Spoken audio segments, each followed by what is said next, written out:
যেমনটা আপনাদের বলছিলাম, জুনিয়র ডাক্তারদের কর্মবিরতি তুলতে সুপ্রিম ডেডলাইন রয়েছে। আজ বিকেল 5টার মধ্যে কাজে ফেরার হুঁশিয়ারি শীর্ষ আদালতের। দায়িত্ব এড়িয়ে আন্দোলন কোনোভাবেই বরদাস্ত নয়, পর্যবেক্ষণ প্রধান বিচারপতির বেঞ্চের। আর এতে খুশি নন জুনিয়র চিকিৎসকরা।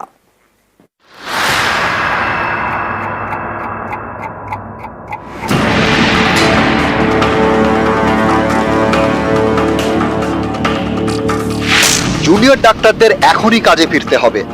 মঙ্গলবার বিকেল 5টার মধ্যে জুনিয়র ডাক্তাররা কাজে যোগ দিন, তাহলে তাদের বিরুদ্ধে কোনো ব্যবস্থা নিতে পারবে না রাজ্য সরকার। সোমবার এভাবেই হুঁশিয়ারি দিল সুপ্রিম কোর্ট, বেঁধে দিল আন্দোলনরত জুনিয়র ডাক্তারদের কাজে ফেরার সময়সীমা। সুপ্রিম কোর্ট কার্যত বলে দিয়েছেন যে কালকে 5টার মধ্যে যারা কাজে জয়েন করবে তাদের বিরুদ্ধে কোনো রকম কোনো আইনানু ব্যবস্থা নেওয়া যাবে না। 9 আগস্ট আরজি করের মহিলা চিকিৎসকের দেহ উদ্ধার হয়। তারপর থেকেই টানা কর্মবিরতিতে জুনিয়র ডাক্তাররা। এতে অনেকেই ভোগান্তির শিকার হয়েছেন। জুনিয়র ডাক্তারদের কর্মবিরতি তুলতে একাধিকবার বার্তা দিয়েছে রাজ্য সরকার। 22 আগস্ট কড়া বার্তা দেয় সুপ্রিম কোর্টও। তারপরেও জুনিয়র ডাক্তাররা কর্মবিরতিতে অনড়। ফলে রোগী ভোগান্তিও চলছে। এরই মধ্যে আরজি কর নিয়ে সোমবার শুনানি ছিল সুপ্রিম কোর্টে। সেই শুনানিতে জুনিয়র ডাক্তারদের কর্মবিরতির প্রসঙ্গ ওঠে।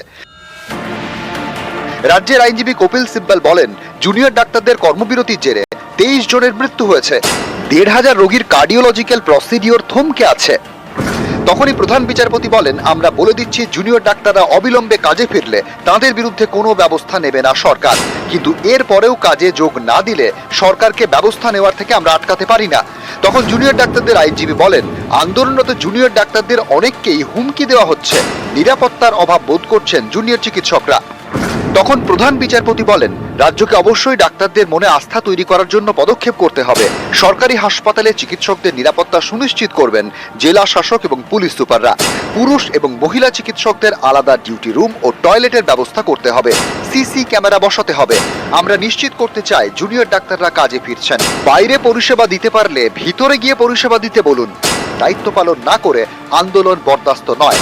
সিনিয়ররা কাজ করছেন বলে জুনিয়র ডাক্তাররা কাজ করবেন না, এটা চলতে পারে না। জুনিয়র ডাক্তাররা কাজে যোগ না দিলে রাজ্য যদি পদক্ষেপ করে তখন তাকে দায়ী করা যায় না। আমরা সময় দিচ্ছি, তাতে ব্যবস্থা নিতে বলেছি। জুনিয়র ডাক্তারদের এখনই কাজে ফিরতে হবে। মঙ্গলবার বিকেল 5টার মধ্যে জুনিয়র ডাক্তাররা কাজে যোগ দিলে তাদের বিরুদ্ধে কোনো ব্যবস্থা নিতে পারবে না রাজ্য সরকার। নিরাপত্তার ব্যবস্থা করার পরেও যদি আবাসিক ডাক্তাররা কাজে যোগ না দেন তখন তাদের বিরুদ্ধে অ্যাকশন নিলে কিছু বলার থাকবে না। তারপরে তাদের কারোর বিরুদ্ধে অ্যাডমিনিস্ট্রেটিভ অ্যাকশন নেওয়া হবে কিনা এ সম্পর্কে কিন্তু কোনো ডিরেক্ট মন্তব্য করেননি। কিন্তু তাদের একটা অবজারভেশন ছিল যে রাজ্য সরকার যদি কোনো পদক্ষেপ নিতে চায় সেটা সেটা নিতেই পারে। সুপ্রিম কোর্টও ডাক্তারদের রিকোয়েস্ট করেছে জুনিয়রদের কাজে জয়েন করার জন্য। আমিও মিটিং থেকে রিকোয়েস্ট করব, দয়া করে আপনারা কাজে যোগদান করুন।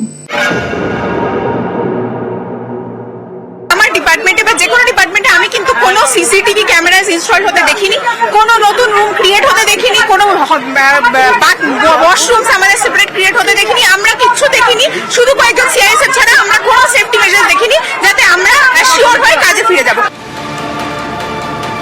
নিউজ 18 বাংলা।